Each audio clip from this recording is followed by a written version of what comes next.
pied. Comment vous y prenez-vous?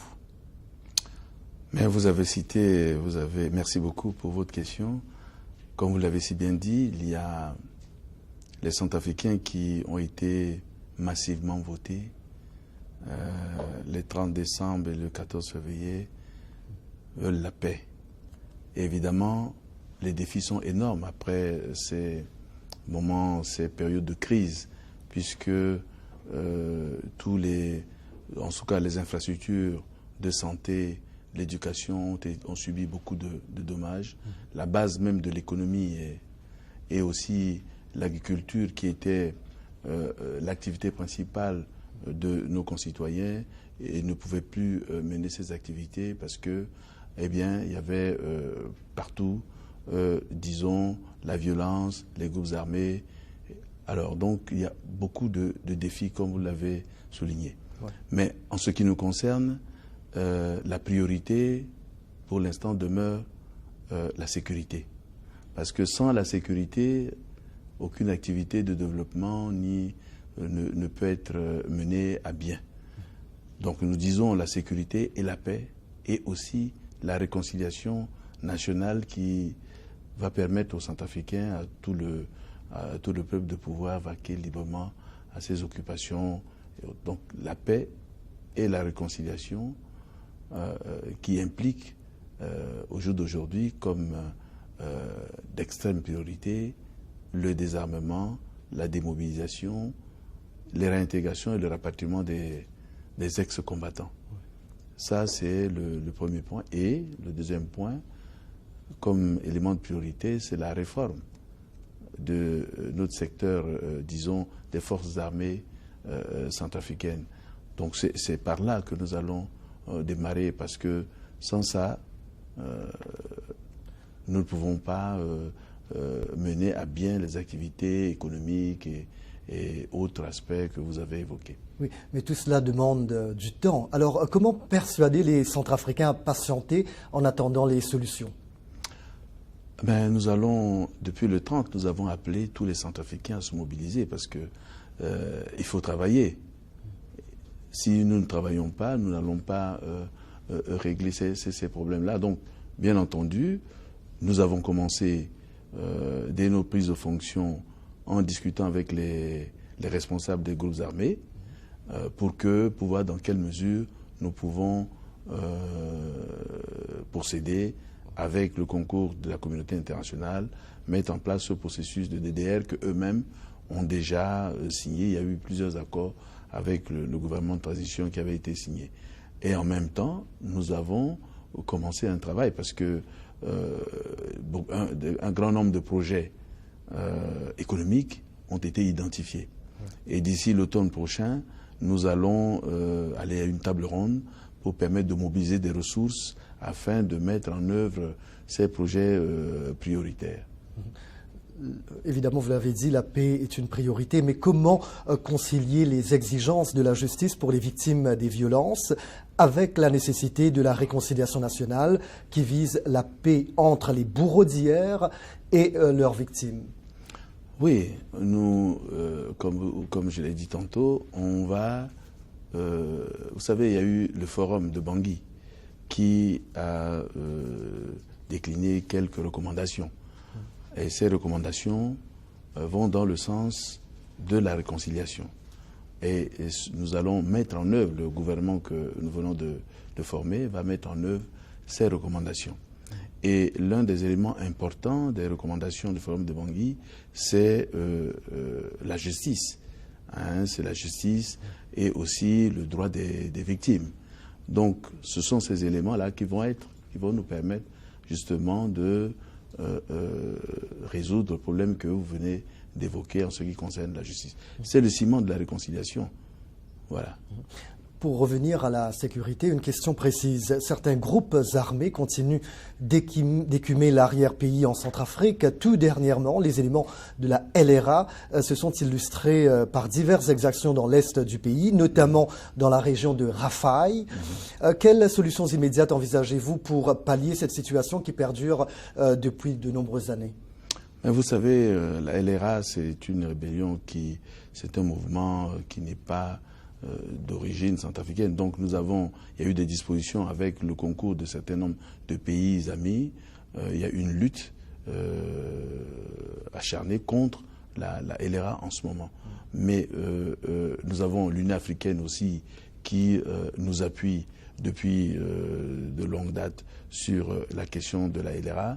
Les États-Unis aussi qui nous appuient dans ce cadre. Évidemment, avec les Nations Unies, avec la MINUSCA, tout dernièrement, nous avons fait un déplacement à Obo pour comprendre, pour voir comment ces forces travaillent et pour harmoniser avec, disons, les stratégies que nous allons mettre. Au jour d'aujourd'hui, nos forces de défense ne sont pas opérationnelles. Nous allons, avec la communauté internationale, relever, disons, réformer nos forces de défense et de sécurité. Mais pour l'instant, il y a un travail de coordination entre les forces américaines qui sont basées à Obo et aussi les forces ougandaises qui sont toujours pour la lutte contre la LRA et une petite unité centrafricaine. Avec tout ça, nous pouvons déjà organiser la lutte contre la LRA en attendant que nous réformions donc nos forces de défense et de sécurité. Mais d'après les informations que nous avons pu obtenir sur place, il y a des progrès. Il y a des progrès, mais puisque cette force continue toujours qui constitue encore des menaces pour nos populations, nous allons poursuivre donc la lutte à travers les différents instruments que je venais de vous citer. Okay. Pour la première fois depuis que vous êtes président, vous avez été reçu ce jeudi par le secrétaire général de l'ONU. Vous l'avez dit, la sécurité constitue évidemment l'une de vos principales priorités. Mais la question de la levée de l'embargo sur les armes a-t-elle été abordée au cours de votre entretien avec Ban Ki-moon?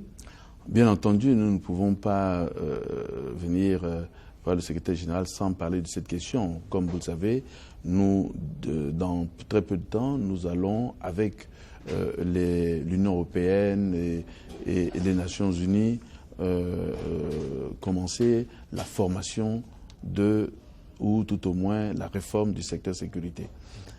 Évidemment, pour refonder donc notre armée, nous avons besoin que cet embargo soit levé ou tout au moins dans une mesure permettant justement de rendre opérationnels les éléments qui seront formés. Donc nous avons bien entendu abordé cette question. Et je pense que au prochain Conseil de sécurité, le problème peut-être sera posé d'après ce que disait le secrétaire général. Pour revenir à l'économie, vous en parliez un peu tout à l'heure. Quel état des lieux faites-vous des ressources naturelles de la RCA, diamants, or, bois, entre autres, et de leur exploitation? Et peut-être à cette question est additionnelle, quelle stratégie envisagez-vous de mettre en place pour mobiliser les revenus de ces secteurs en vue de développer votre pays? Vous savez, ce sont des ressources. Nous allons mettre en place disons, des structures ou tout au moins réorganiser le secteur par des codes. La dernière fois, nous avons un code du secteur puisque ces secteurs-là ont été restructurés. Donc nous allons revoir les codes, par exemple le code forestier, le code minier sera donc nous allons revisiter donc ces codes et ensuite vraiment faire des réformes pour que les ressources qui vont découler de excusez-moi de la répétition, des ressources comme le diamant et autres seront utiles. Comment ces ressources vont être utiles à notre pays en luttant contre la corruption, contre la fraude, parce que c'est un secteur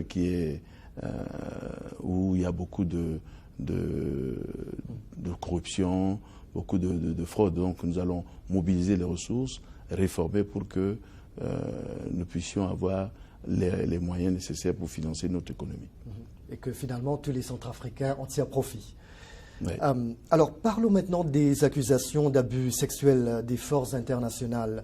Que fait la justice centrafricaine à ce sujet? Quelle assistance est apportée aux victimes?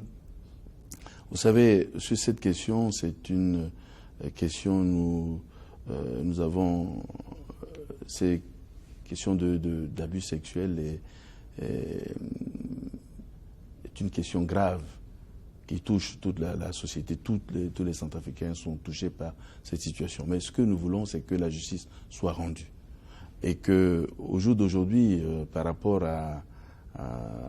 aux enquêtes qui sont menées, les autorités centrafricaines ne sont pas souvent associées à cela.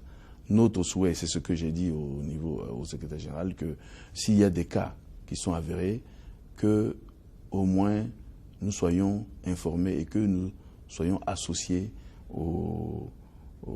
à la recherche de la vérité à ce niveau-là. Nous allons aussi, compte tenu des dispositions actuelles concernant cette situation, faire aussi, dans le cadre bilatéral, discuter avec les pays contributeurs pour accélérer le processus. Parce que dans les dispositions actuelles, la justice ne pourrait se faire que par rapport aux pays contributeurs.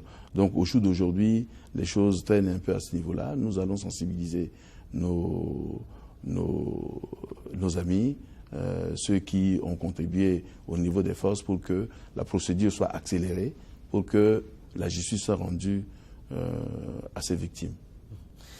Alors, si vous me permettez maintenant cette question, Monsieur le Président, à l'issue du second tour de la présidentielle de février, vous avez créé la surprise en surclassant votre rival, Anicet Georges de Logele, mais en négociant des alliances avec autant de candidats qui étaient dans la course. Vous faudra-t-il désormais satisfaire vos soutiens? Vous savez, ces alliances n'ont pas été... Il n'y avait pas de conditions. Au sortir du premier tour, certains de ces candidats, de manière spontanée, ont décidé de me soutenir. Ceci sans condition. Et bien entendu, nous avons échangé, discuté quant à suite à donner à ce soutien-là. Donc, quelques-uns aujourd'hui sont au niveau du gouvernement. Nous allons poursuivre donc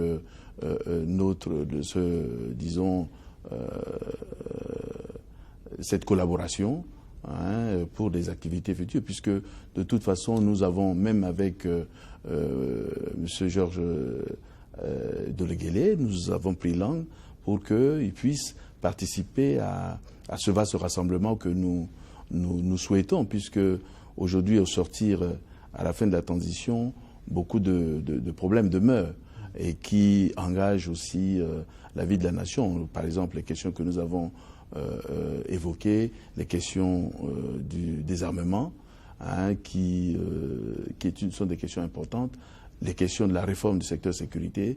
On a besoin de l'avis, de l'orientation, des discussions pratiquement de toute la classe politique. Ce vaste rassemblement va permettre justement de jeter les bases vraiment d'une république soudée, unie. En d'autres mots, on pourra vous proposer et non pas vous imposer, vous dicter. Écoutez, les Centrafricains ont massivement voté par rapport à un projet de société. Donc, imposer, non, je ne pense pas. Mais nous devions tenir compte de l'ensemble de la classe politique pour faire en sorte que les Centrafricains aient confiance au gouvernement, aux activités et aussi aller vers la paix et la réconciliation nationale. Donc il y a un certain nombre de facteurs, il faut tenir compte, et c'est ce que nous pensons avoir fait et que nous ferons. Alors, votre pays dépend largement de la communauté internationale, parce qu'on le sait, c'est elle qui, depuis plus de 2 ans, paie les fonctionnaires et assure la sécurité, un appui nécessaire. Mais pour certains commentateurs dans votre pays, les grandes puissances veulent vous dicter leur politique au détriment du peuple centrafricain. Que répondez-vous à ces critiques au moment même où vous êtes en tournée, justement, pour rappeler à quel point la Centrafrique a besoin de la communauté internationale pour se relever? Mais vous savez, ce n'est pas de dicter. Au jour d'aujourd'hui, la situation économique, la situation sécuritaire est difficile.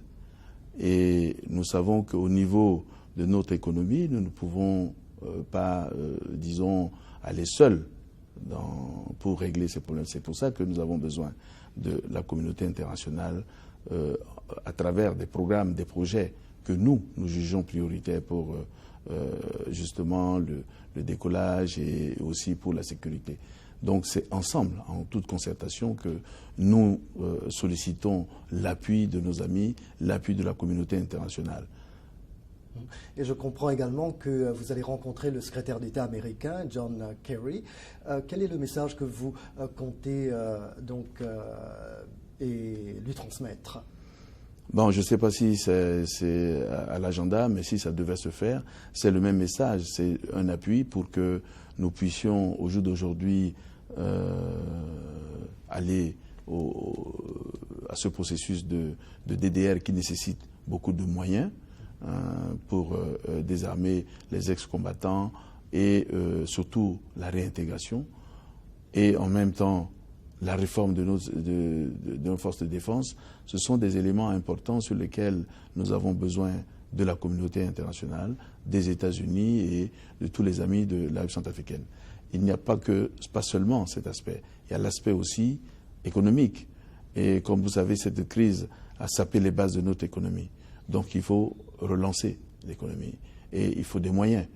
Et à travers les programmes, j'avais rappelé tantôt que d'ici automne, la fin de l'automne ou milieu automne, nous allons organiser une table ronde des amis de la République centrafricaine ou des partenaires qui souhaiteraient donc aider en finançant un certain nombre de projets prioritaires pour la relance de notre économie. Et pour revenir rapidement sur la rencontre avec Ban Ki-moon, est-ce que vous sortez de ce tête-à-tête avec lui satisfait?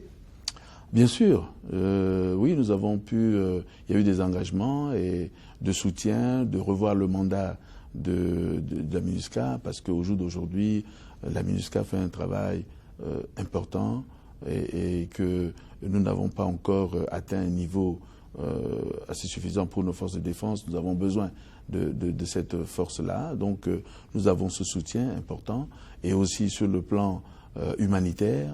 Donc il y a disons des perspectives qui permettent donc de poursuivre les activités dans ce domaine. Je peux dire que je suis satisfait de cet entretien.